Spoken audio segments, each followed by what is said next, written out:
اور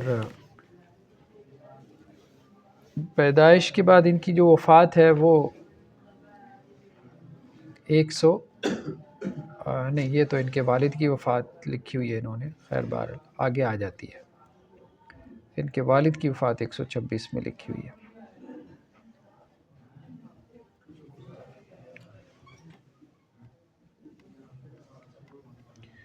تو امام ذہبی نے ان کے اساتذہ کا تذکرہ کیا، پھر ان کی شاگردوں کا ذکر کیا، اس کے بعد ان کے حوالے سے کچھ اخبار کو جمع کیا۔ ایک منٹ، یہ ذرا کتاب میری آگے پیچھے ہو رہی ہے۔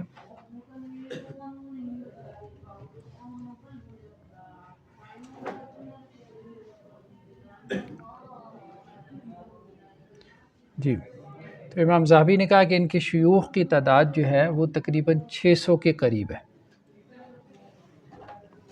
ٹھیک ہے، مطلب کافی زیادہ شیوخ سے انہوں نے جو ہے وہ استفادہ کیا، اور لمبی چوڑی فہرست کی انہوں نے بیان کی، ابھی ہم اس میں نہیں جاتے ہیں کون کون ان کے شیوخ میں سے تھے، کون کون جو ہے وہ ان کے اس میں سے تھے، شاگردوں میں سے تھے۔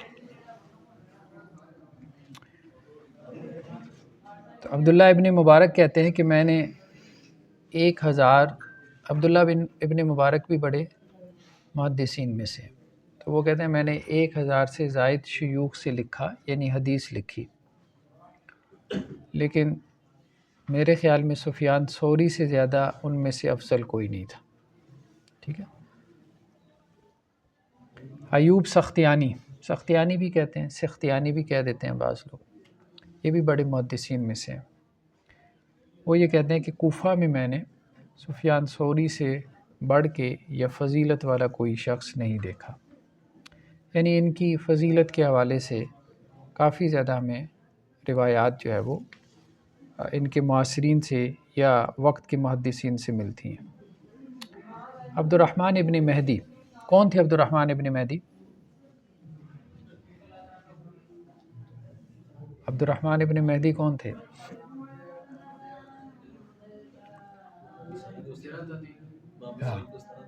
جرح و تعدیل کے ائمہ میں سے دو نام ذہن میں ہمیشہ یاد رکھیں۔ جرح و تعدیل میں شروع میں جو لوگ سامنے آئے، یحییٰ بن سعید القطان اور عبد الرحمن ابن مہدی، یہ دونوں ہم عصر بھی تھے، ٹھیک ہے۔ تو یہ دونوں جو ہے وہ سفیان ثوری کے شاگرد ہیں، عبد الرحمن ابن مہدی بھی اور یحییٰ بن سعید القطان بھی۔ جب بھی کوئی جرح و تعدیل کی آپ کتاب اٹھا کے دیکھیں نا، تو ائمہ جرح و تعدیل میں ان کے نام ملیں گے، ٹھیک ہے۔ یحییٰ بن سعید القطان کے شاگردوں میں سے ہیں پھر یہ علی بن مدینی، یحییٰ بن معین، یہ سارے ان کے شاگردوں میں سے ہیں، اور علی بن مدینی وغیرہ کے شاگردوں میں سے پھر امام بخاری وغیرہ، یعنی امام بخاری کے ایک طرح سے دادا استاد ہیں یہ یحییٰ بن سعید القطان، اور اسی طرح سے یہ جو عبد الرحمن ابن مہدی وغیرہ، ٹھیک ہے۔ تو یہ دونوں جو ہے وہ شاگرد تھے کس کے؟ سفیان ثوری سے۔ تو عبد الرحمن ابن مہدی نے کہا کہ میری آنکھوں نے 4 لوگوں سے زیادہ افضل کسی کو نہیں دیکھا، ٹھیک ہے، یا 4 لوگوں جیسا کوئی نہیں دیکھا۔ ایک تو سفیان ثوری جیسا، کہ ان جیسا حافظ الحدیث میں نے نہیں دیکھا اپنی زندگی میں، حدیث کا حفظ جس طرح کا ان کا تھا ویسا کسی اور کا نہیں تھا، اور یہ اور لوگوں نے بھی بات کی۔ دوسرا شعبہ، اچھا سفیان ثوری کے جو معاصر ہیں وہ شعبہ بن حجاج ہے، ٹھیک ہے۔ صحابہ کے بعد تابعین کے بعد 2 لوگ آتے ہیں ہمارے سامنے، جب بھی آپ جرح و تعدیل پڑھیں گے 2 لوگ آپ کے سامنے نمایاں ہو کر آئیں گے ہر کتاب میں۔ جیسے فقہا ہے نا، آپ کو پتہ ہے، محدثین آپ کو پتہ ہے، اسی طرح جرح و تعدیل کی بھی ائمہ ہیں، ٹھیک ہے، جنہوں نے جرح و تعدیل کے فن کو مدون کیا، کمپائل کیا، یا جرح و تعدیل کے فن کی بنیاد ڈالی۔ تو تابعین کے بعد یہ 2 بڑے نام ہیں، شعبہ بن حجاج اور سفیان ثوری، بات سمجھیں۔ ان کے بعد جو اگلا درجہ آتا ہے اس میں یحییٰ بن سعید القطان اور عبد الرحمن ابن مہدی، ٹھیک ہے۔ تو سفیان ثوری جو ہے وہ ائمہ جرح و تعدیل کا پہلا درجہ ہے، کہ جو جرح و تعدیل کے فن کی بنیاد ڈال رہے ہیں، جس کی وجہ سے آج آپ لوگ جو ہے وہ راویوں کے اوپر بحث کرتے ہیں، ٹھیک ہے۔ تو سفیان ثوری کے معاصر تھے شعبہ بن حجاج، تو عبد الرحمن ابن مہدی کہتے ہیں کہ میری آنکھوں نے 4 سے افضل نہیں دیکھا.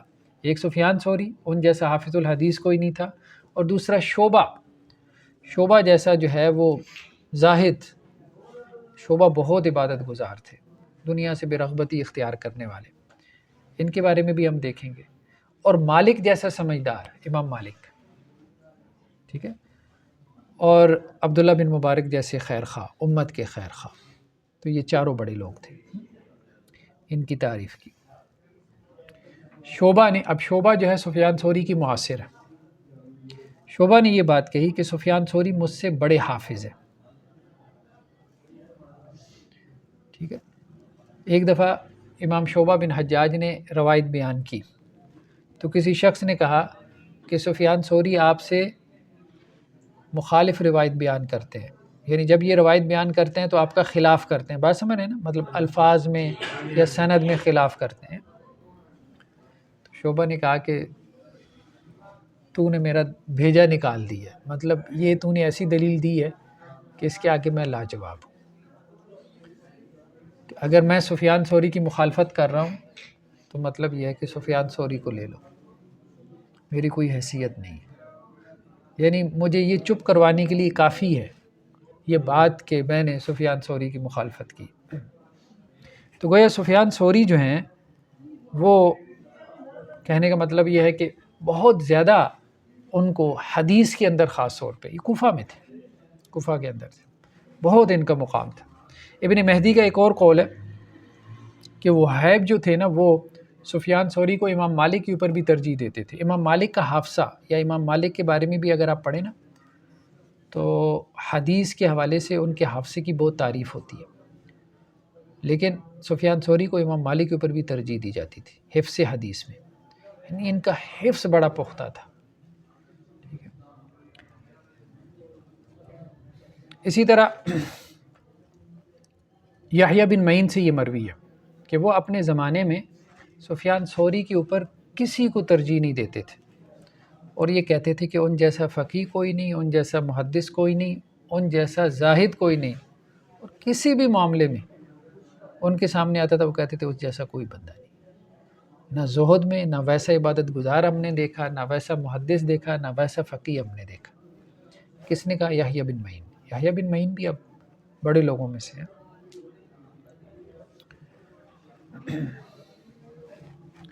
اچھا، اس کے علاوہ خیر انہوں نے اور بھی بہت سارے اقوال بیان کیے. ہم آگے چلتے ہیں. ابن ابی ذئب سے روایت ہے، یہ بھی امام ذہبی لے کر آئے کہ ابن ابی ذئب یہ کہتے ہیں کہ میں نے سفیان ثوری سے بڑھ کے کسی شخص کو نہیں دیکھا جو تابعین سے مشابہت رکھتا ہو. یعنی تابعین، تبع تابعین میں سے تھے، یہ تبع تابعین میں سے. یعنی اگر آپ نے تابعین کو مجسم صورت میں دیکھنا ہو اپنی نسل میں، تبع تابعین کی نسل میں، تو سفیان ثوری کو دیکھ لو. ان کے کہنے کا مطلب یہ تھا. سفیان ابن عیینہ بھی بڑے معروف راویوں میں سے ہے نا. ایک سفیان ثوری ہیں اور ایک سفیان ابن عیینہ. سفیان ابن عیینہ کہتے ہیں کہ میں نے حلال و حرام کا سفیان ثوری سے بڑھ کے کوئی عالم نہیں دیکھا. فقیہ بھی بڑے تھے، محدث بھی بڑے تھے. امام احمد بن حنبل کہتے ہیں کہ مجھے سفیان ابن عیینہ نے ایک بات کہی. ایک منٹ میں ذرا یہاں اس میں نا میرا وہ پڑا ہوگا، ماؤس ذرا نکال لیں گے، اس کے پیجز آگے پیچھے ہو جاتے ہیں کتاب کے نا.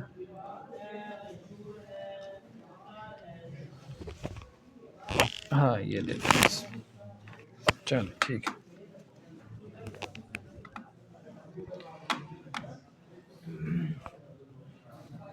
جی، تو امام احمد بن حنبل یہ کہتے ہیں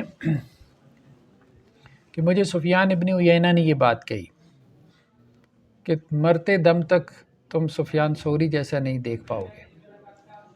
ٹھیک ہے، یعنی امام احمد بن حنبل سے کہا سفیان ابن عیینہ نے، پوری زندگی تم اپنی بتا دو اور تم کہو کہ سفیان ثوری جیسا کوئی تمہیں نظر آئے تو ایسا پاسبل نہیں ہے، ایسا ممکن نہیں ہے.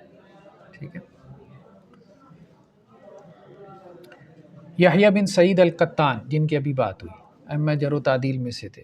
یحییٰ بن سعید القطان کہتے ہیں کہ سفیان ثوری جو ہے وہ شعبہ بن حجاج سے زیادہ جو ہے وہ ثقہ راوی تھے، یعنی اثبت تھے، اثبت کا لفظ انہوں نے استعمال کیا راویوں کے معاملے میں، یعنی راویوں کا نام زیادہ بہتر طریقے پہ ان سے یاد رکھتے تھے۔ شعبہ بن حجاج کو راویوں کے نام میں غلطی لگ جاتی تھی، تو ان کو ان کے نام میں بھی غلطی نہیں لگتی تھی، ٹھیک ہے۔ عموماً انسان نام میں غلطی کھا جاتا ہے، تو ان کا حافظہ اتنا تھا کہ نام میں بھی غلطی نہیں کھاتے تھے۔ فضیل بن عیاض کا نام آپ نے سنا ہوگا، وہ یہ کہتے ہیں کہ سفیان ثوری جو تھے وہ امام ابو حنیفہ علیہ رحمہ سے بھی بڑے عالم تھے، کیونکہ وہ بھی کوفہ میں تھے، اس اعتبار سے انہوں نے یہ بات کہی۔ اسحاق بن راہویہ کہتے ہیں، یہ بھی فقہا میں سے ہیں، اسحاق بن راہویہ، ان کی باقاعدہ فقہ بھی آپ کو کتابوں میں مل جاتی ہے۔ وہ کہتے ہیں میں نے عبد الرحمن ابن مہدی سے سنا، انہوں نے سفیان ثوری کا ذکر کیا، شعبہ کا، امام مالک کا، عبداللہ بن مبارک کا، پھر کہنے لگے اگر ان میں سب سے بڑے عالم کی بات کرو تو وہ سفیان ثوری تھے، مالک سے بھی، عبداللہ بن مبارک سے بھی، شعبہ بن حجاج سے بھی۔ پھر یحییٰ بن سعید القطان کا قول ہے کہ میں نے سفیان ثوری سے بڑھ کے کوئی حافظ نہیں دیکھا، اور سفیان ثوری کے بعد اگر کوئی حفظ حدیث میں میرے سامنے ہے تو وہ شعبہ بن حجاج ہے، یہ بھی ان کے معاصر تھے، ہم نے کہا تھا یہ دونوں کی آپس میں مطلب دوستی بھی تھی، خط و کتابت اور یہ ملنا جلنا بھی تھا۔ بشر الحافی سے ہے کہ سفیان ثوری ہمارے نزدیک لوگوں کے امام تھے، بلکہ یہ بھی کہا کہ سفیان ثوری اپنے زمانے میں ایسی تھے جیسے ابو بکر اور عمر اپنے زمانے میں، یعنی ابو بکر اور عمر رضی اللہ عنہ کو جو صحابہ پہ فوقیت حاصل تھی وہی تبع تابعین میں سفیان ثوری کا مقام تھا، یعنی ان کے سردار تھے۔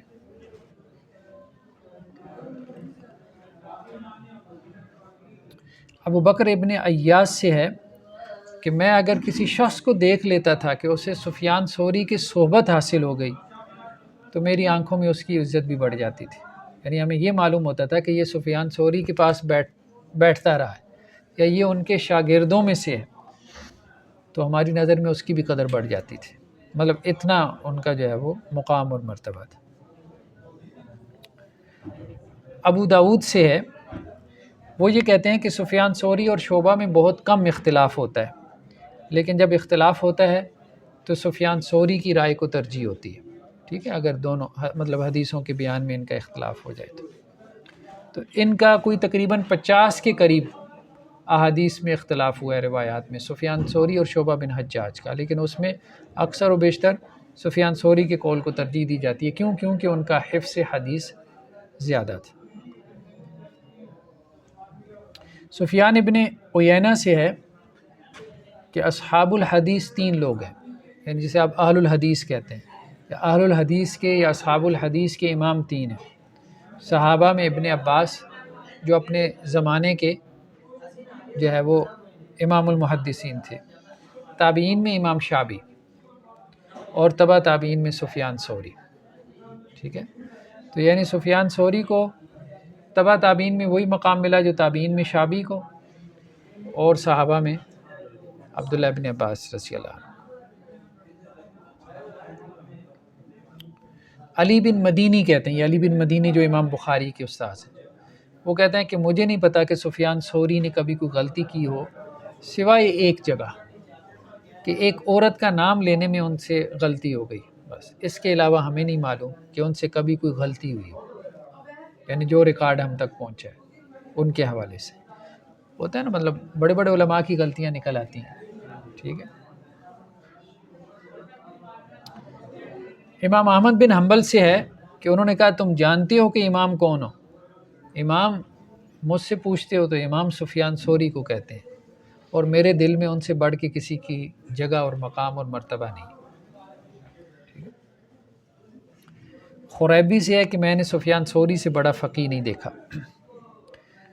شعبہ یہ کہتے ہیں کہ سفیان ثوری لوگوں کے سردار ہیں، علم میں بھی اور عمل میں بھی، تقوی اور ورع کے اندر بھی۔ قبیصہ یہ کہتے ہیں کہ جب میں سفیان ثوری کی مجلس میں بیٹھا تو مجھے موت یاد آ گئی۔ اس کی وجہ یہ تھی کہ جب ہم ان کی مجلس میں بیٹھتے تھے تو کثرت سے وہ موت کو یاد کرتے تھے۔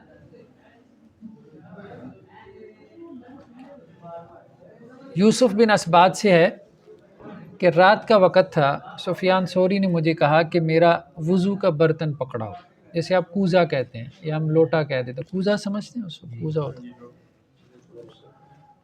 سفیان ثوری نے اپنے شاگرد سے کہا، ٹھیک ہے، کہ مجھے میرا پانی کا برتن پکڑاؤ، لوٹا پکڑاؤ۔ تو اس نے وہ پکڑا دیا، ان کو وضو والا لوٹا پکڑا دیا۔ انہوں نے ایسے اپنے ایسے یہاں پہ ہاتھ رکھا ایسے، تو اس نے لا کے لوٹا رکھ دیا، تو انہوں نے ایسے ہاتھ رکھ لیا، ایسے کچھ سوچ میں پڑ گئے۔ تو وہ شاگرد کہتا ہے کہ میں چلا گیا اور میں سو گیا، اور وہ کہتا ہے صبح فجر کے وقت میں بیدار ہوا تو میں نے دیکھا وہ ویسے ہی بیٹھے تھے، اسی حال میں بیٹھے تھے۔ تو میں نے جا کے انہیں کہا حاذ الفجر قد طلع، حضرت فجر طلوع ہو چکی ہے، سحری ہو چکی ہے۔ تو پھر ان کی توجہ ہی کہنے لگے یار وہ بس میں تو آخرت کے بارے میں سوچنا شروع ہو گیا تھا، تو بس اتنا مگن ہوا کہ مجھے تو پتہ ہی نہیں چلا۔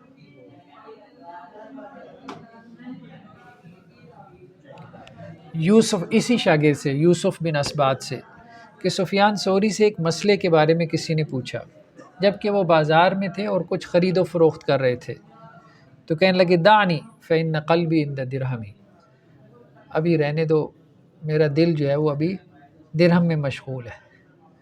مطلب مسئلہ نہیں بتایا، بازار کے اندر ہے، اب میرا ذہن کسی اور طرف ہے نا۔ ہوتا ہے نا بعض اوقات آپ کا بھی کوئی جو ہے وہ مسئلہ پوچھ رہا ہوتا ہے تو آپ کہتے ہیں یار میں اس وقت حاضر نہیں ہوں، ٹھیک ہے، کسی اور وقت میں پوچھنا ہے۔ تو عالم کو جب توجہ کسی اور طرف ہو تو مسئلہ نہیں بتانا چاہیے، کہنے کا مقصد یہ، کیونکہ اس وقت وہ پوری توجہ سے مسئلہ نہیں بتائے گا تو اس کو غلط بتا دے گا، ٹھیک۔ تو بازار میں خریداری کرتی انہوں نے مسئلہ نہیں بتایا۔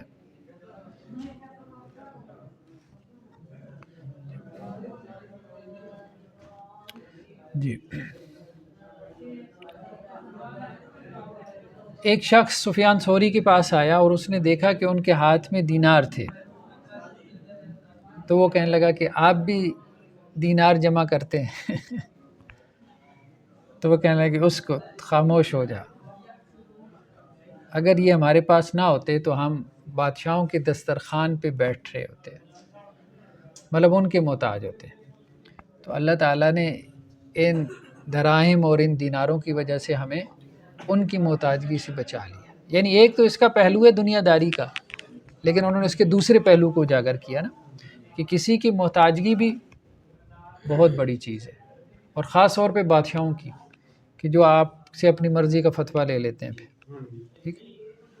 تو انہوں نے یہ بات کی کہ خاموش ہو جاؤ، اگر یہ درہم و دینار نہ ہوتے تو ہم کسی بادشاہ کے دسترخوان پہ بیٹھے جو ہے وہ کھانا کھا رہے ہوتے، یا اس کی جو ہے وہ روٹیوں کے ٹکڑے چن رہے ہوتے۔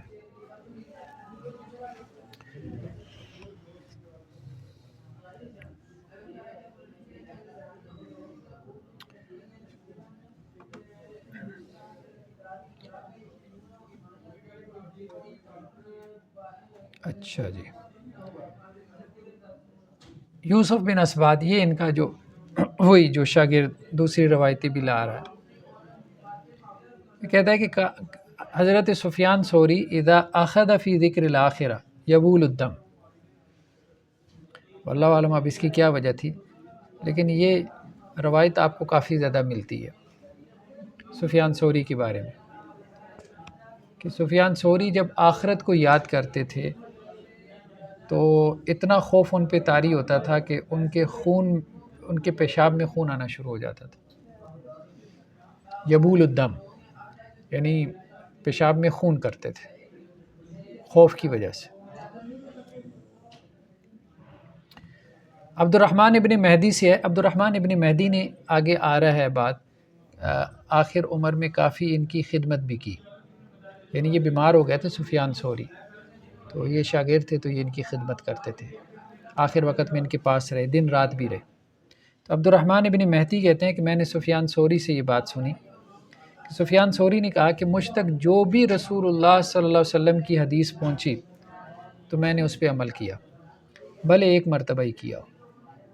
مطلب اگر یہ حدیث بھی پہنچتی نا کہ جی سرحدوں کے اوپر پہرا دینے کا اتنا ثواب ہے، تو سرحد پہ پہنچ جاتے تھے کہ ہم نے حدیث پہ عمل کرنا ہے اور ساری رات پہرا دے کے آتے. ٹھیک ہے، تو یہ اس لیے ان کو کہا گیا کہ یہ سید العلماء العاملین تھے، عمل کرنے والے علماء. تو جو بھی حدیث پہنچی اس پہ انہوں نے عمل کیا. تو اب آج یہ دعویٰ کرنا بہت مشکل ہے نا کہ جتنی حدیثیں ہم تک پہنچی ہیں ہم نے ان سب پہ عمل کیا. بہت مشکل ہے، خاص طور پہ جو امر بالمعروف نہی عن المنکر والی ہیں، دعوت اور تبلیغ کے حوالے سے ہیں، جہاد کے حوالے سے ہیں، یا اور صدقہ کے حوالے سے ہیں، یا اور ایسے امور بہت سارے ہو سکتے ہیں، تہجد کے حوالے سے ہو سکتی ہیں. یحییٰ بن سعید القطان سے روایت ہے، وہ یہ کہتے ہیں کہ میں نے سفیان ثوری سے سنا، سب سے بدترین لوگ وہ ہیں جو دین کے ذریعے سے دنیا تلاش کرتے ہیں. یعنی ایک تو یہ ہے نا کہ دنیا کے ذریعے سے دنیا تلاش کی جائے، اور ایک یہ ہے کہ دین کے ذریعے سے دنیا تلاش کرتے ہیں، یعنی دین کے نام پہ وہ اپنی دنیا بناتے ہیں.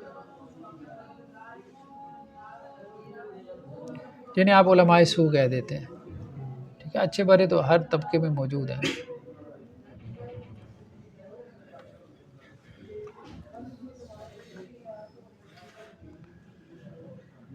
سفیان ثوری سے یہ بھی مروی ہے، وہ یہ کہتے ہیں کہ بعض اوقات میں ایک کام دیکھتا ہوں اور مجھے لگتا ہے کہ مجھے اس پہ نکیر کرنی چاہیے. یعنی کوئی منکر میں دیکھتا ہوں اور مجھے لگتا ہے کہ مجھے اس پہ نکیر کرنی چاہیے، لیکن پھر میں نہیں کرتا، جیسے وہ کوئی فساد وغیرہ نہ کھڑا ہو جائے. تو پھر ہیں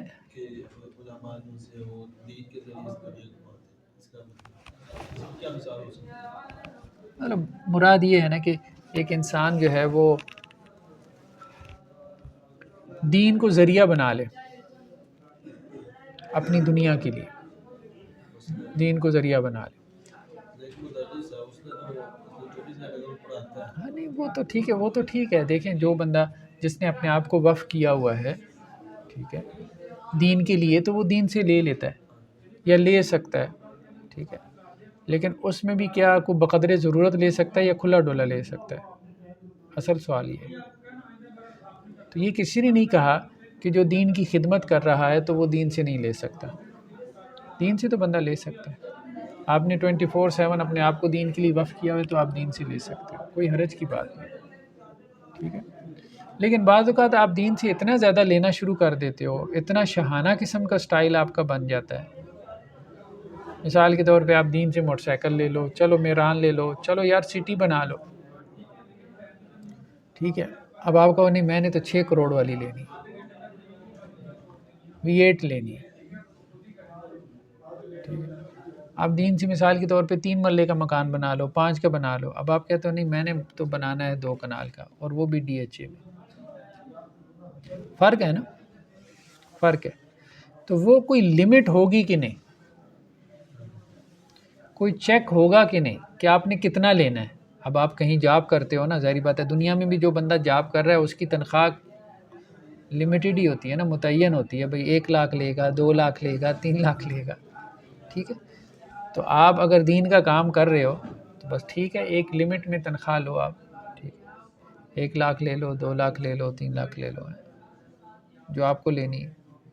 لیکن ایسا کھلا ڈلا تو اب کھاتا نہ رکھو کہ بندہ کہ کوئی حساب کتاب ہی نہیں ہے اب. ٹھیک ہے، آ رہا ہے جا رہا ہے، یہ تو پھر اس میں تو کوئی خدا خوفی نہیں ہے نا، یہ نہیں ہونا چاہیے. اس سے انسان کو جو ہے نا وہ بچنا چاہیے.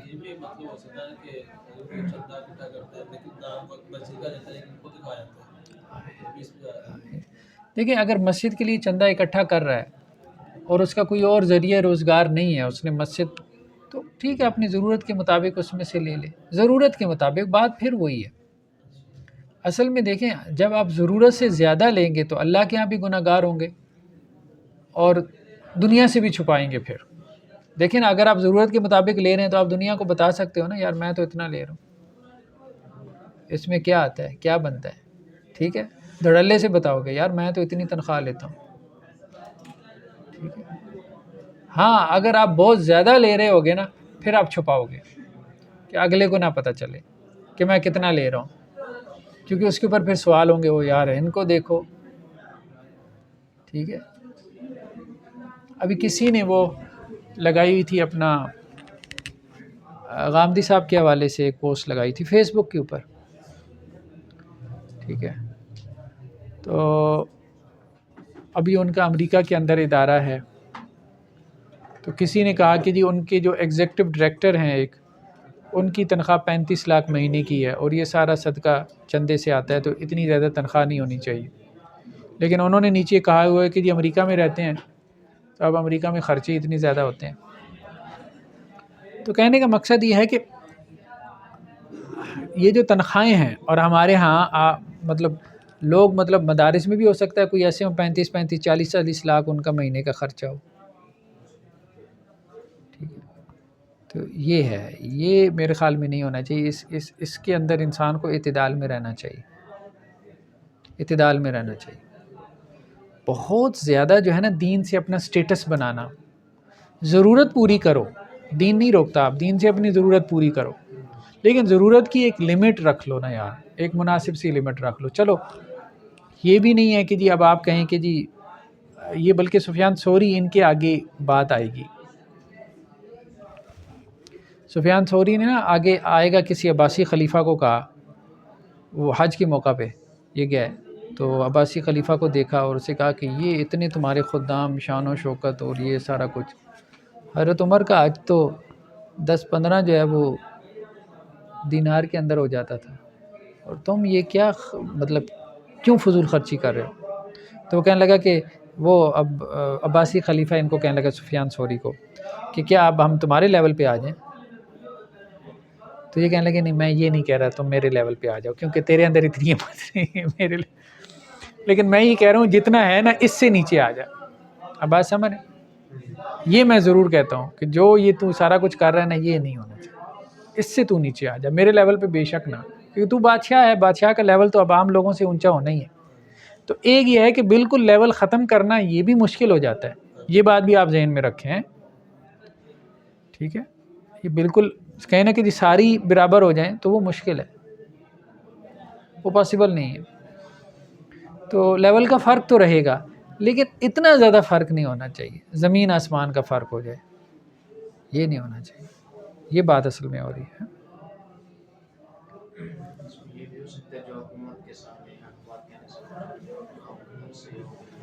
ہاں یہ بھی ہو سکتا ہے. سفیان ثوری سے یہ بھی مروی ہے کہ اس امت کی بیماری مال ہے، اور عالم اس امت کا طبیب ہے. لیکن جب عالم کو یہ بیماری لگ جائے تو پھر لوگوں کا علاج کون کرے گا؟ ٹھیک ہے. عالم جو ہے وہ طبیب ہے اور بیماری مال ہے، لیکن اب تو عالموں کو یہ بیماری لگ چکی ہے، جنہوں نے علاج کرنا تھا تو وہ بھلا کیا علاج کریں گے؟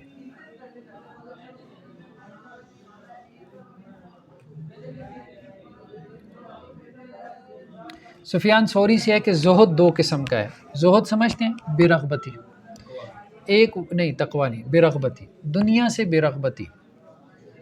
ٹھیک ہے. ایک زہد وہ ہے جو فرض ہے، سب کے اوپر فرض ہے، اور وہ کیا ہے؟ فخر کو چھوڑ دو، تکبر کو چھوڑ دو، ریاکاری کو چھوڑ دو، شہرت کو چھوڑ دو،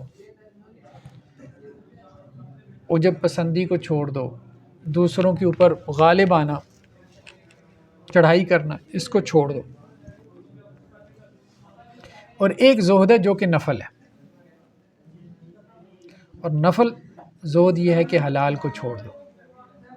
بات سمجھ؟ فرض زہد یہ ہے کہ حرام کو چھوڑ دو،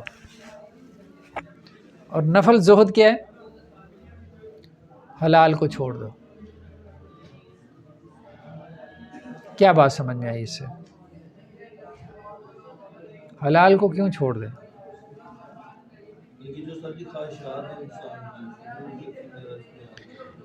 بعض اوقات جو حلال ہے نا، اب کھانا حلال ہے،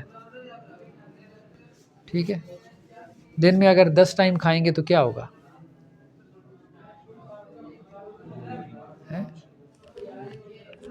کچھ کام کر پائیں گے؟ تو حلال کی بھی ایک لمٹ ہونی چاہیے نا. حلال بھی جب لمٹ سے بڑھ جائے گا تو انسان پریشان رہے گا، اپنی تربیت نہیں کر پائے گا۔ تو انہوں نے کہا بعض اوقات آپ کو حلال چھوڑنا پڑتا ہے اپنی تربیت کے لیے۔ ہر وقت اس وسوسے میں آنا شیطان کے کہ یار یہ تو حلال ہے، ٹھیک ہے، تو اگر وہ حلال کے پیچھے آپ پڑ گئے نا، اپنی تربیت نہیں کر سکتے پھر۔ مثال کے طور پہ جس بندے نے جو ہے وہ اپنا وزن کم کرنا ہے، اب اسے حلال چھوڑنا پڑے گا نا، کہ نہیں، کہ اس کے بغیر جو ہے وہ کم کر لے گا۔ تو ایک زہد وہ ہے جو کہ فرض ہے، اور ایک زہد وہ ہے جو کہ نفل ہے۔ کامل زاہد کون ہوتا ہے؟ جو فرض اور نفل دونوں کا اہتمام کرنے والا ہو، ٹھیک ہے۔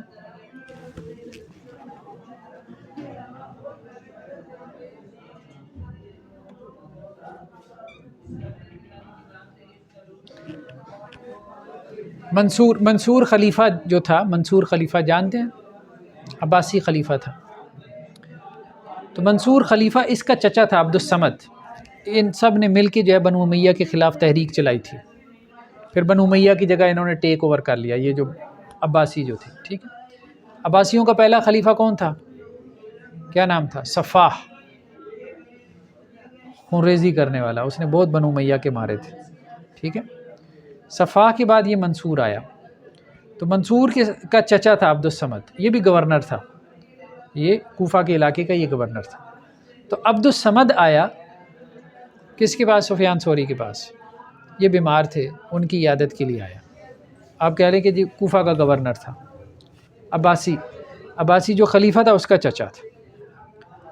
تو سفیان ثوری کو پتہ چلا کہ یہ آیا ہے، گورنر آیا ہے، وہ لیٹے ہوئے تھے، تو انہوں نے اپنا چہرہ دیوار کی طرف کر لیا۔ کسی نے بتایا نا آ کے، خادم نے یا شاگرد نے، کہ جی وہ عبد الصمد صاحب آئیں گے۔ ہمارے ہاں تو گورنر آئے تو گیٹ پہ پہنچ جاتے ہیں نا ٹھیک ہے، ایسے ہی ہے نا۔ تو وہ انہوں نے اپنا چہرہ جو ہے وہ وہاں کر لیا دیوار کی طرف۔ اس نے آ کے سلام کیا، انہوں نے جواب ہی نہیں دیا۔ تو اب اس کو عبد الصمد کو یہ ہوا کہ یار پتہ نہیں کیا معاملہ ہے۔ اس نے اس سے کہا، وہ جو ان کا خادم تھا یا شاگرد تھا، سیف نام تھا اس کا، سیف میرا خیال ہے کہ یہ سفیان یا شیخ صاحب جو ہے وہ سو رہے ہیں، مطلب میں نے سلام کیا ہے تو انہوں نے جواب نہیں دیا، تو میرا خیال ہے یہ سو رہے ہیں۔ تو وہ سیف بھی سیدھا سادہ سا تھا، اس کو پتہ تھا کہ سوئے نہیں ہے شیخ صاحب، ٹھیک ہے۔ ان کا معاملہ یہ ہے کہ وہ حکمرانوں کو منہ نہیں لگاتے، ٹھیک ہے۔ تو سیف نے بھی کہہ دیا عبد الصمد گورنر کو کہ آپ ٹھیک کہہ رہے ہو، یہ بیمار تھے تو آنکھ لگ گئی ہے ان کی۔ تو سفیان ثوری سن رہے تھے، کہنے لگے لا تکذب، سیف بچے تو جھوٹ مت بول، یعنی تجھے تو پتہ ہے میں سویا ہوا نہیں ہوں، ٹھیک ہے، لست بنائم، میں سویا ہوا نہیں ہوں۔ اب اس کو ہوا، وہ گورنر کو، کہ یار یہ بندہ تو سویا بھی نہیں ہے، اور ہم نے سلام کیا، ہمارے سلام کا اس نے جواب بھی نہیں دیا۔ تو اب وہ دوسری طرف سے آیا، کہنے لگا سفیان ثوری لک حاجہ، ہم تو آئے ہیں آپ کے پاس، کوئی آپ کی ضرورت، کیا چاہیے آپ کو؟ ہم تو اس لیے آپ کے پاس آئے، کوئی آپ کی حاجت پوری کرے۔ قال نعم، انہوں نے کہا یار ہاں، حاجت پوری کرنے آئے ہو تو میری حاجت تو ہے، حاجت آپ میری پوری کر دو۔ ثلاث حوائج، میری 3 حاجتیں ہیں، ٹھیک ہے۔ اس نے کہا شیخ صاحب بتائیں، حکم کریں، ہم تو حاضر ہیں۔ کہنے لگے پہلی حاجت تو یہ ہے کہ دوبارہ میرے غریب خانے پہ نہیں آنا، ٹھیک ہے۔ پہلی فرمائش تو ہماری یہ ہے کہ دوبارہ ہمارے گھر، ہمارے غریب خانے پہ، ہماری مجلس میں نہیں آنا تم نے۔ دوسری یہ ہے کہ اگر میں مر جاؤں تو میرے جنازے میں بھی نہیں آنا۔ اور تیسری یہ ہے کہ اگر کوئی تمہیں خبر دے دے کہ میں فوت ہو گیا ہوں تو میرے لیے رحمت کی دعا بھی نہیں کرنی۔ مطلب میں تیرا اتنا احسان بھی نہیں لینا چاہتا کہ تو کسی کو کہہ سکے کہ میں نے سفیان ثوری کے لیے دعائیہ کلمات کہے تھے۔ میں تیرا اتنا احسان بھی نہیں لینا چاہتا۔ ٹھیک ہے، میرے مرنے کے بعد بھی، یعنی میرے مرنے کے بعد اتنا بھی احسان ہمارے اوپر نہ کرنا، چاہے تم لوگ اپنا کام کرو، ہمیں اپنا کام کرنے دو۔ اچھا، اس سے وہ پریشان ہو گیا، اب اسے سمجھنا ہے کہ یہ مطلب کیا انہوں نے میرے ساتھ کر دیا، تو وہ پھر نکل گیا۔ وہ نکل گیا تو واپسی میں کیا کہہ رہا تھا کہ بس میرا تو ارادہ تھا کہ میں نا اس کا سر ہی اڑا دوں، غصہ آ گیا تھا، ظاہری بات ہے۔ ایسی کیا چیز ہے سر جو بندہ دین کے ساتھ زیادہ اٹیچ ہو جاتا ہے یا عمل شروع کرتا ہے، اس کے اندر سے دنیا بالکل ہی ختم ہو جاتی ہے، یعنی کہ شہرت، پیسہ، یہ ہے، ہو جاتی ہے، ایسا ہے۔ دین کی کیفیت ہی ایسی ہوتی ہے، یہ بات ٹھیک ہے، کیفیت ہی ایسی ہوتی ہے۔ سارے علماء میں نہیں ہوتا وہی بات جو یہ کر رہے تھے نا، با عمل عالم کے اندر ہوتا ہے، بھی عمل عالم میں نہیں ہوگا، اس میں آپ کو دنیا کی رغبت بھی بڑی نظر آئے گی۔ یہ بعمل لوگ تھے، تو اس لیے یہ فرق کرتے تھے نا، یہی وہ مطلب دیکھتے تھے نا تو کہتے تھے۔ بلکہ انہوں نے اب شعبہ بن حجاج بہت بڑے ہیں، یہ سفیان ثوری کبھی نہیں گئے کسی حکمران کے دربار میں، اور وہ بڑا چاہتے تھے کہ یہ آئیں ہمارے پاس، وہ آگے آ رہے ہیں، ان کو بڑا وہ جگہ پٹو ڈالتے تھے، آ جائیں ہم آپ کو اپنی مہر تھما دیتے ہیں، یہ کر دیتے ہیں، وہ کر دیتے ہیں، ہم اختیارات آپ کو دے دیتے ہیں، فلاں یہ وہ۔ شعبہ بن حجاج ایک دفعہ چلے گئے تھے تو سفیان ثوری اس پہ بھی ناراض ہو گئے۔ شعبہ بن حجاج نے کہا کہ اصل بات یہ ہے کہ میں جس وجہ، وہ اصل میں اپنے جو ہے نا وہ کچھ بھائیوں کے حوالے سے گئے تھے۔ شعبہ بن حجاج جو ہے نا وہ بیسیکلی ڈپینڈنٹ تھے اپنے بھائیوں کے اوپر، ٹھیک ہے، مطلب ان کا خرچہ وغیرہ نا، انہوں نے اپنے آپ کو دین کے لیے وقف کیا ہوا تھا نا، تو بھائی خرچہ اٹھاتے تھے، تو بھائی کرتے تھے کاروبار، تو انہوں نے کاروبار کیا وہ خلیفہ کے ساتھ، عباسی خلیفہ کے ساتھ، نقصان ہو گیا، اس کے پیسے نہیں دے پائے، اس نے ان کے بھائیوں کو پکڑ لیا، تو شعبہ بن حجاج اپنے بھائیوں کی سفارش کے لیے وہاں پہنچ گئے تھے، تو اس پہ سفیان ثوری نے پھر کہا کہ شعبہ بھی وہاں جو ہے نا چکر لگا آیا ہے۔ تو خیر یہ اس حوالے سے بہت تھے، مطلب بالکل نہیں کرتے تھے۔ میں اس دور کے بھی ایک دو لوگوں کو جانتا ہوں سر جی، ان کی جو فیملیز ہیں وہ اربوں پتی ہیں، لیکن انہوں نے دین پڑھ لیا تو وہ نا اب بالکل ہی دنیا سے بے رغبتی اور دنیا کو سمجھتے نہیں، ہو جاتا ہے، ہو وہ جاتا کہتے ہے۔ ہیں بس جنت جنت، آخرت کمانا، آخرت کمانا۔ میں سمجھتا ہوں شاید وہ تھوڑے ڈسائیکل ہو جاتے ہیں شاید اس دور میں سر جی، بالکل ہی کٹ آف ہو جاتی ہے۔ نہیں خیر یہاں اتنا معاملہ تو نہیں تھا، دنیا سے بے رغبتی جو آگے بات آ رہی ہے نا، دل میں دنیا نہ ہو۔ حضرت سلیمان علیہ السلام کے پاس دنیا تھی نا، دل میں نہیں تھی، بس اصل بات یہ ہے، اس میں فرق کرنا چاہیے، اس میں فرق کرنا۔ ظاہر کی دنیا جو ہے نا آپ کو متاثر نہیں کرتی، جو دل میں ہے نا، بعض اوقات ظاہر میں آپ کے پاس نہیں ہے، آپ کے دل میں ہے، آپ بات سمجھ، وہ بھی تباہی ہے، اور بعض اوقات ظاہر میں ہے اور دل میں نہیں ہے، ٹھیک ہے، تو یہ بھی انسان بچا ہوا ہے، سلیم ہے۔ وہ ایکویشن ہے نا، جب اگر ہاتھوں سے دنیا نکل جائے تو انسان غریب ہو جاتا ہے، اگر دل سے نکل جائے تو بندہ غنی ہو جاتا ہے۔ تو ابن سعد، یہ طبقات ابن سعد والے، ان کی روایت میں ہے کہ مہدی جو خلیفہ تھا، عباسی خلیفہ، اس نے کہا کہ سفیان ثوری کو پکڑ لاؤ، مطلب سفیان ثوری کو تلاش کر رہے تھے کہ یار ہم بلواتے ہیں، آتے نہیں ہیں ہمارے پاس، تو اس نے بلوا بھیجا۔ تو مہدی نے کیا کیا، محمد بن ابراہیم وہ جو مکہ کا گورنر تھا، تو اس کو کہا کہ جی سفیان ثوری اگر تمہیں نظر آئے مکہ میں تو اس کو ذرا پکڑ کے لے آؤ میرے پاس۔ تو اب وہ محمد بن ابراہیم کو جب پتہ چلا تو اس نے جو ہے وہ سفیان ثوری کا عزت کرتا تھا، جو مکہ کا گورنر تھا، اس نے سفیان ثوری سے کہا کہ دیکھیں بات یہ ہے کہ خلیفہ آپ کو طلب کر رہا ہے، آپ چھپنا چاہتے ہیں تو چھپ جائیں، ٹھیک ہے، ہاں مطلب بہتر ہے آپ چھپ جائیں، آپ سامنے نظروں کے سامنے ہوں گے تو مجھے بھی وہ دباؤ ڈالیں گے کہ جی آپ کو پکڑ کے آپ کی طرف کیوں نہیں بھیجا، شرارتی لوگ ہیں، شکایت کریں گے کہ جی دیکھیں جی مکہ کے گورنر نے ان کو جو ہے وہ چھوڑا ہوا ہے، ٹھیک ہے جی۔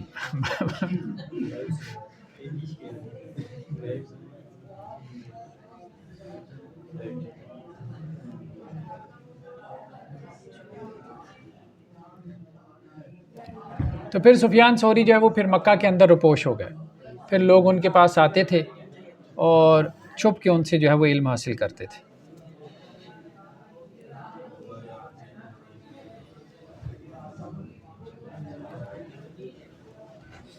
تو جب یہ مکہ کے اندر تھے، رپوش ہو گئے تھے نا مکہ کے اندر، کیونکہ مکہ کے گورنر نے کہا تھا، اب چھپ کے نا کہیں کہیں اپنی مجلس لگا لیا کرتے تھے۔ تو ایک راوی ابو شہاب الحنات وہ کہتا ہے کہ سفیان ثوری کی ایک بہن تھی، تو اس نے مجھے کہا کہ تم مکہ جا رہے ہو، تو یہ سفیان ثوری کے لیے میں نے کچھ چیزیں تیار کی ہیں، جیسے اب مائیں یا بہنیں تیار کرتی ہیں، کوئی گھر کی چیزیں تھیں کھانے پینے کی، ہاں کیک ٹائپ یا اس قسم کی چیزیں، پینیاں وغیرہ، تو یہ جو ہے نا میرے بھائی کو دے دینا تم وہاں مکہ جا کے، ٹھیک ہے، رپوش ہے، معلوم نہیں کس حال میں ہوگا۔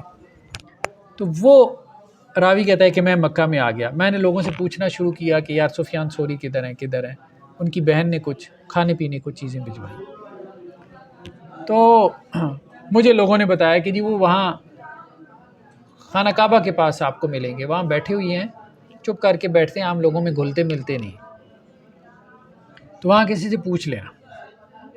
تو وہ کہتا ہے میں آیا تو وہ خانہ کعبہ کے قریب لیٹے ہوئے تھے، ایسی زمین کے اوپر چت لیٹے ہوئے تھے، میں نے انہیں سلام کہا، سلام کرنے کے بعد میں نے ان سے مسئلہ پوچھا،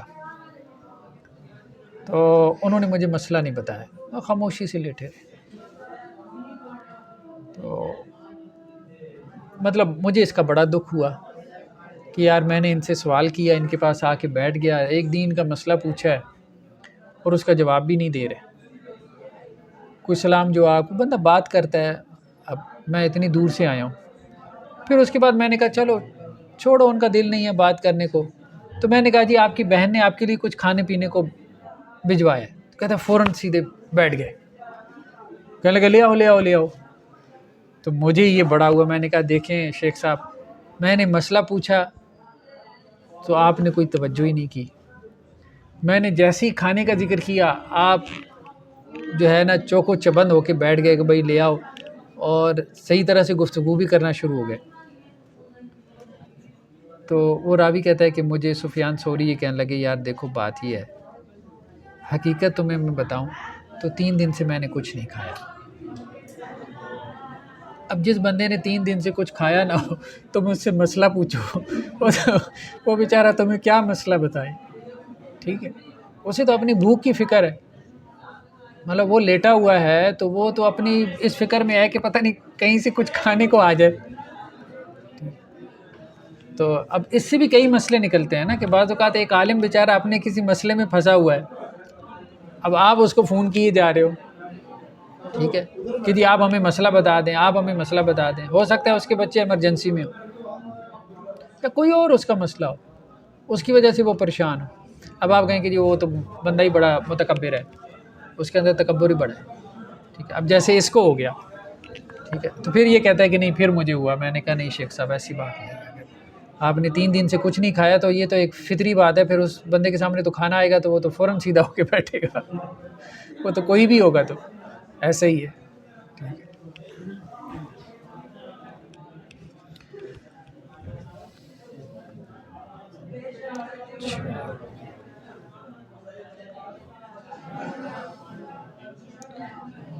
سفیان ثوری کے حوالے سے ہے کہ ایک گورنر ان کے پاس آیا جس کا نام عمر بن حوشب تھا، تو اس نے سفیان ثوری کو سلام کیا، تو انہوں نے بات ٹھیک ہے، مطلب حکمرانوں کا عموماً توجہ نہیں دیتے تھے، تو اس کو یہ چیز جو ہے نا کچھ محسوس ہوئی، تو اس نے کہا سفیان ثوری شیخ صاحب بات یہ ہے کہ صرف اللہ تعالیٰ آپ سے لوگوں کو فائدہ نہیں پہنچا رہا، ہم سے بھی لوگوں کو بڑا فائدہ پہنچ رہا ہے، اور ہم سے لوگوں کو وہ فائدہ پہنچ رہا ہے جو آپ سے کبھی بھی نہیں پہنچ سکتا، اور وہ کیا ہے، وہ یہ ہے کہ ہم اصحابی دیات میں سے ہیں، یعنی مطلب لوگوں کے اندر جو ہے کوئی مسئلہ مسائل ہو جاتا ہے، ٹھیک ہے، قتل و غارت ہو جاتی ہے، قصاص کا مسئلہ پیدا ہو جاتا ہے، دیت کا مسئلہ پیدا ہو جاتا ہے، تو ہم گورنر ہیں، حکمران ہیں، ہمارے ہاتھ میں جو ہے وہ قانون ہوتا ہے، تو ہم مظلوم کی مدد کرتے ہیں، آپ تو نہیں نا وہ کام کر سکتے، اب ظاہری بات ہے یہ تو نہیں کر سکتے، اب جیسے آپ ایک عالم پولیس کا کام تو نہیں نہ کر سکتے، حکومت کا کام تو نہیں نہ کر سکتا، ٹھیک ہے، تو وہ یہ باتیں کرنے لگا کہ دیکھیں جی لوگوں کی ضرورتیں ہم پوری کرتے ہیں، ٹھیک ہے، مظلوم کی امداد رسی کرتے ہیں، ٹھیک ہے، اور لوگوں کی ہم مدد کرتے ہیں، اور آپ ٹھیک ہے آپ بڑے فقیہ ہوں گے، محدث ہوں گے، لیکن اس فقاہت اور حدیث کا کیا فائدہ؟ آپ کی اپنی ذات کو فائدہ ہے، ہم تو لوگوں کو فائدہ دے رہے ہیں، مطلب اس نے یوں اس طرح سے اصل فائدہ تو ہم سے لوگوں کو پہنچ رہا ہے، اور آپ ہم لوگوں کو سلام بھی کرنا پسند نہیں کرتے۔ تو سفیان ثوری جو ہے نا، انہیں اس کی بات محسوس ہوئی، کہنے لگے یار تم بات تو ٹھیک کر رہے ہو، تم دنیا دار ہو لیکن اتنی بھی نہیں، ٹھیک ہے، تم لوگوں کے اندر بھی خوبی ہیں۔ تو پھر وہ کہنے لگا کہ وہ پھر میرے ساتھ باتیں کرنے لگے، پھر وہ باتیں کرنے کے بعد جو ہے نا، پھر وہ سفیان ثوری وہاں سے اٹھ گیا، اور ساری وہ بندہ وہاں سے چلا گیا، وہ جو والی تھا عمر بن حوشب، جب وہ چلا گیا تو سفیان ثوری کہنے لگے اپنے شاگردوں سے کہ یار جب یہ آیا تھا نا تو میرا دل نہیں کر رہا تھا اس سے بات کرنے کو، لیکن جب گیا ہے نا تو میں اس کے جانے سے پریشان ہو گیا۔ تو یعنی کہنے کا مقصد یہ ہے کہ حکمرانوں میں بھی سارے برے نہیں ہیں، ہاں کچھ اچھے بھی ہیں جو واقعتاً جو ہے لوگوں کے کام آنے والے ہیں، لوگوں کے خیر خواہ ہیں، جن کی وجہ سے اب جیسے دیکھیں نا کہ ایک ایس ایچ او جو ہے، مجھے بتائیں، جو ظلم کو دور کر سکتا ہے وہ 100 مولوی دور نہیں کر سکتے، کیونکہ مولانا حضرات کے پاس تو اختیار ہی نہیں ہے، ٹھیک ہے۔ تو اب کسی کے ساتھ زیادتی ہو جائے تو ایف آئی آر کٹوانا مجھے بتائیں آسان کام ہے؟ سفارش کے بغیر ایف آئی آر ہی نہیں کٹتی، کٹ جائے تو اس کے بعد اس کی پیروی کون کرے؟ سنوائی نہ۔ تو اب ایسے میں کوئی درد دل رکھنے والا ایس ایچ او، یار یہ غریب مسکین ہے، چلو یار اس کی ہیلپ کرنی چاہیے، فلاں نے اس کے ساتھ زیادتی کی، اور آپ کے ارد گرد زیادتیاں تھوڑی ہو رہی ہیں، آپ کو پتہ ہے کتنا ظلم ہے معاشرے میں، سوسائٹی میں، تو کتنا ظلم کو وہ ختم کر سکتا ہے، اس میں تو کوئی شک نہیں، اگر وہ ہو مطلب کسی ڈپارٹمنٹ میں اللہ کا کوئی نیک بندہ ہو تو۔ جی اچھا جی،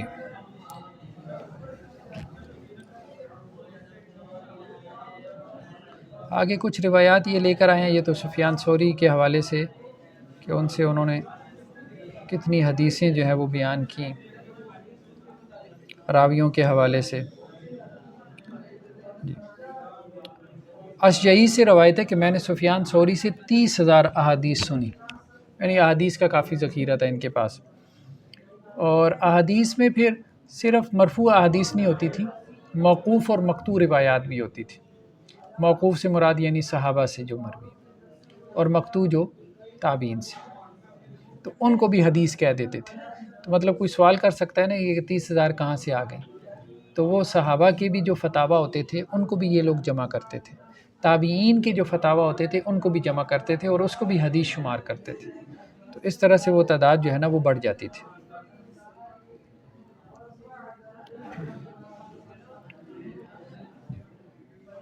عبد الرحمن ابن مہدی سے ہے کہ میں سفیان ثوری سے بڑھ کے کسی آدمی سے نہیں ملا جو کہ حدیث کو ان سے زیادہ جاننے والا ہو۔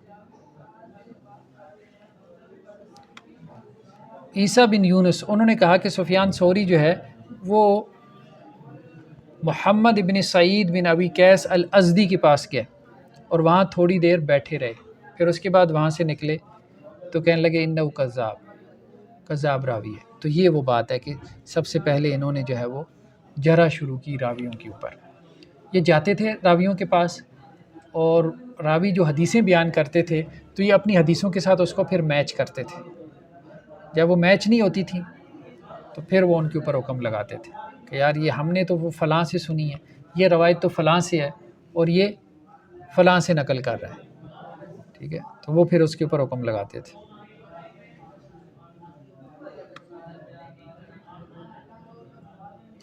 عبداللہ ابن مبارک سے، عبداللہ بن مبارک کہتے ہیں کہ میں سفیان ثوری کی مجلس میں بیٹھتا تھا تو وہ حدیث بیان کرتے، اور جب میں حدیثیں سن لیتا تو میں کہتا میں نے ان کا سارا علم لے لیا ہے، اب ان کے پاس کچھ نہیں رہ گیا، شیخ صاحب کا سارا علم میرے پاس آ گیا۔ پھر جب میں ان کی دوسری مجلس میں جا کے بیٹھتا تو پھر وہ حدیث بیان کرتے، تو پھر مجھے پتہ چلتا کہ نہیں ابھی میرے پاس کچھ بھی نہیں آیا، میرے پاس ان کے علم میں سے کچھ بھی نہیں آیا۔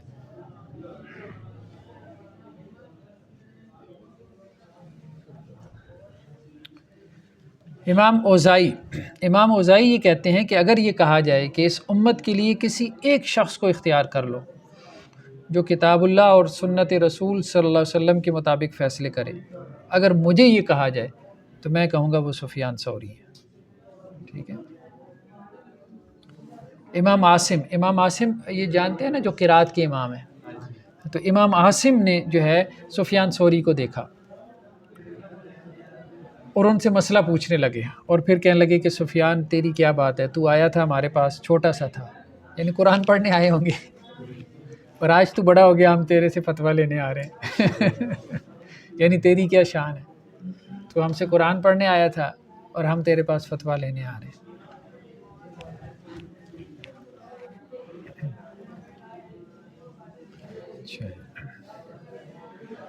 یحییٰ بن اقسم سے ہے کہ سفیان ثوری رأسن فی الحدیث، مطلب حدیث کے امام تھے، اور امام ابو حنیفہ رأسن فی القیاس، قیاس کے امام تھے، اور کسائی رأسن فی القراء، قاریوں کے امام تھے. امام کسائی ہے نا، سب عشرہ جو ہے وہ قراء میں سے.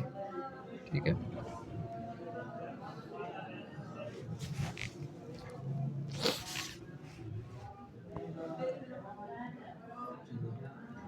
عبد الرحمن ابن مہدی جو ہے وہ یہ کہتے ہیں کہ ہم سفیان ثوری کے پاس تھے اور رات کو ہم اکثر کم ہی سویا کرتے تھے.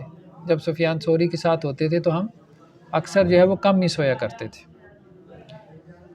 اور آخر عمر میں ان کو پیٹ کی بیماری ہو گئی، اور میں ان کی خدمت کرتا تھا، اور ان کی خدمت کی وجہ سے میری جماعت کی نماز رہ جاتی تھی. تو میں نے ان سے یہ عرض کی کہ جی دیکھیں آپ بیمار ہیں، ہمارے استاذ بھی ہیں، لیکن مجھے یہ بڑا ایک تکلیف سی ہوتی ہے کہ میری جماعت کی نماز رہ جاتی ہے آپ کی دیکھ بھال کی وجہ سے. تو انہوں نے پھر یہ بات کہی کہ ایک مسلمان کی ایک گھڑی کے لیے خدمت کرنا یہ جماعت کی نماز سے افضل ہے. تو وہ کہتے ہیں میں نے کہا کہ یہ آپ نے بات کس سے سنی ہے، مطلب میری دلجوئی کے لیے بات کر رہے ہیں یا آپ نے کسی سے سنی ہے؟ وہاں یہ بڑا ہوتا تھا. ٹھیک ہے. تو انہوں نے کہا میں نے عاصم بن عبید اللہ سے سنی، انہوں نے عبداللہ بن عامر بن ربیعہ سے سنی، انہوں نے اپنے والد عامر بن ربیعہ سے سنی. تو یہ عامر بن ربیعہ جو ہے یہ صحابہ میں سے. ٹھیک ہے. تو انہوں نے یہ بات کہی ہے کہ میں کسی مسلمان یا بیمار مسلمان کی خدمت کروں ایک دن کے لیے تو یہ مجھے زیادہ محبوب ہے کہ میں 60 سال جماعت کے ساتھ نماز پڑھوں، اور ایسی جماعت کے ساتھ نماز جس میں تکبیر اولیٰ بھی فوت نہ ہوئی ہو. یعنی انہوں نے یہ بات کہی ہے کہ اس میں زیادہ پریشانی کی بات نہیں ہے. اگر تم کسی مسلمان، کسی استاد نہیں، کسی بھی مسلمان کی خدمت کی وجہ سے، اس کی بیماری میں اس کی دیکھ بھال کی وجہ سے جماعت کی نماز مس کر رہے ہو تو تمہارا اجر جماعت کی نماز سے زیادہ لکھا جا رہا ہے. یہ بات انہوں نے کہی.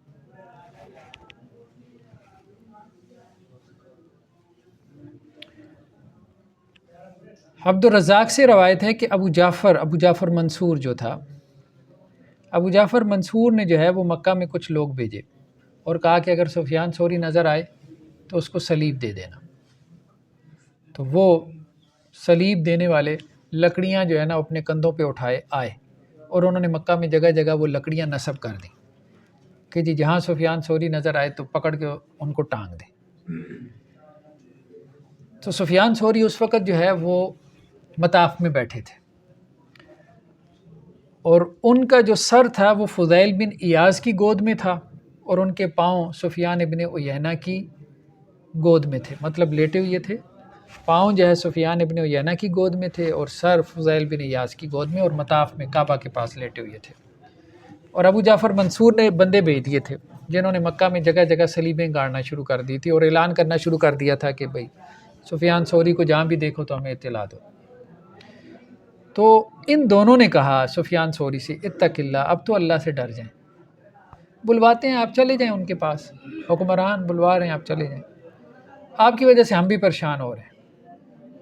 ٹھیک ہے، آپ بھی روپوش ہیں اور ہم بھی پریشان ہو رہے ہیں.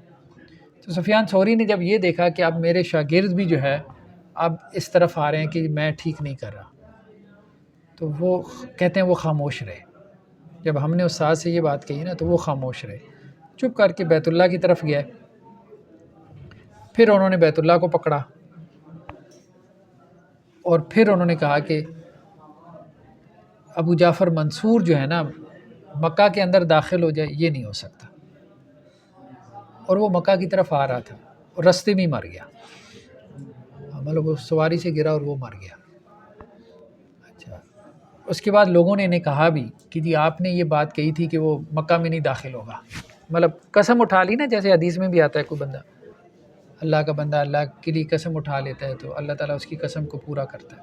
تو لوگوں نے ان سے کہا بھی، تو انہوں نے اس پہ بھی کوئی تبصرہ نہیں کیا کہ میرے اس کی وجہ سے ہوا. بس چھوڑو، بس جو بات میں نے کرنی تھی وہ میں نے کر دی. اچھا، یہ بڑی انٹرسٹنگ چیز ہے. امام احمد بن حنبل کہتے ہیں کہ سفیان ثوری کے پاس ایک بندہ آیا، کہنے لگا جی میں نے آپ کے بارے میں بڑا اچھا خواب دیکھا ہے. کہنے لگے رہنے دے، ٹھیک ہے رہنے دے، میں تمہارے خوابوں سے زیادہ اپنے آپ کو بہتر جانتا ہوں. یعنی مجھے پتہ ہے میں کیا ہوں، مجھے مت بتاؤ کہ جی آپ شیخ صاحب بڑی پہنچی شخصیت ہے. مطلب ایسے لوگ تھے، تعریف سننا پسند نہیں کرتے تھے. جو تعریف کرتا تھا اس کو جھڑک دیتے تھے، پیچھے ہو جاؤ تم، ہمیں پتہ ہے ہم کیا ہیں، جتنے نیک ہیں نا ہم پاک باز ہیں، ہمیں پتہ ہے. اور تھے بھی، واقعتاً تھے بھی، یہ نہیں کہ نہیں تھے.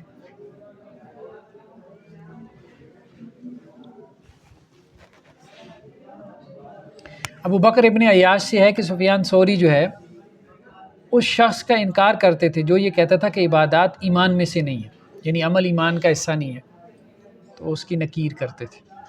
اور جو بھی ابو بکر اور عمر کے اوپر کسی کو ترجیح دیتا تھا اس کی پہ بھی نکیر کرتے تھے.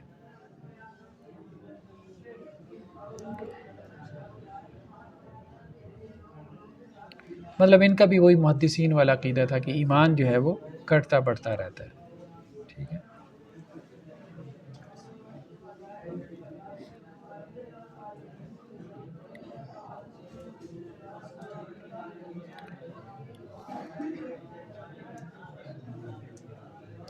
سفیان ثوری سے کسی نے سوال کیا کہ لوگ امام مہدی کے بارے میں بڑی باتیں کرنا شروع ہو گئے ہیں. اس زمانے میں بھی خروج ہوتے رہتے تھے نا، اور دعوے بھی بڑے ہوتے رہتے تھے کہ جی مہدی نہیں کر رہا ہے، مہدی نہیں کر رہا ہے، جیسے آج کل بھی دعوے ہوتے رہتے. تو ان سے کسی نے سوال کیا کہ یہ جو آج کل ہو رہا ہے معاملہ، آپ اس کے بارے میں کیا کہتے ہو؟ انہوں نے کہا دیکھو مہدی تمہارے دروازے کے پاس سے بھی گزر جائے نا، پھر بھی اس کی بیعت نہ کرنا جب تک کہ لوگ اس کے اوپر جمع نہ ہو جائیں. بس ایک بات ہے، موٹی سی بات تمہیں بتا دیتا ہوں. یہ 5 10 15 15 20 لوگوں کے جو مہدی بنے ہوئی ہیں نا، اب آپ سمجھ رہے ہیں 50 60 70 لوگوں کے، یہ تمہارے دروازے سے بھی گزر جائیں تو ان کی طرف نہ دیکھنا. تو مہدی کی امامت امت کی امامت ہوگی، ایک شان کے ساتھ ہوگی. جب دیکھو کہ امت اس کے پیچھے ہے پھر دیری نہ لگاؤ. اب بات سمجھ رہے، یہ بات انہوں نے کی، اس بات کو پکڑ لو.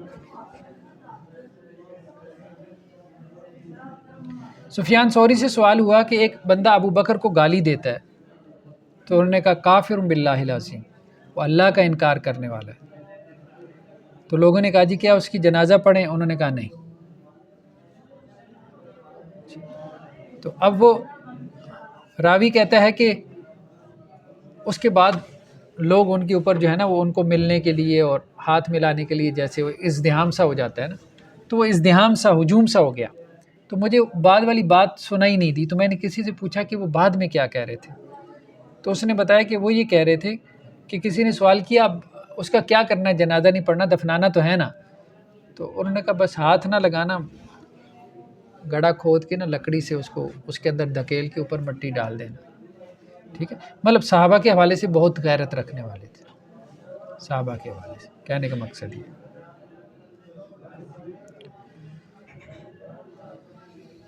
سفیان ثوری سے مروی ہے کہ میری یہ خواہش ہے کہ اللہ تعالیٰ میرے ساتھ پورا معاملہ کر لے.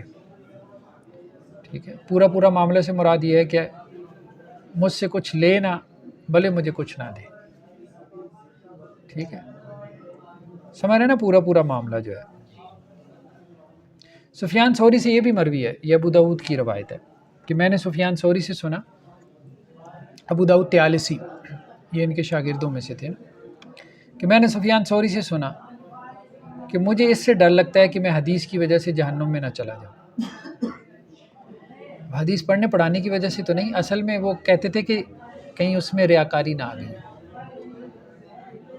ریا نہ آ گئی.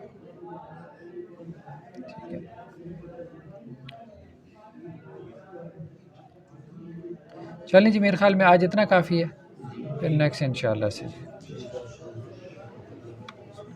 وہ ویڈیو شیئر ہوگی ہے نا، پھر نیکسٹ ٹائم ہم اس کو ڈسکس کر لیں گے، ٹھیک ہے؟ چلیں جی، سبحانک اللہم و بحمدک.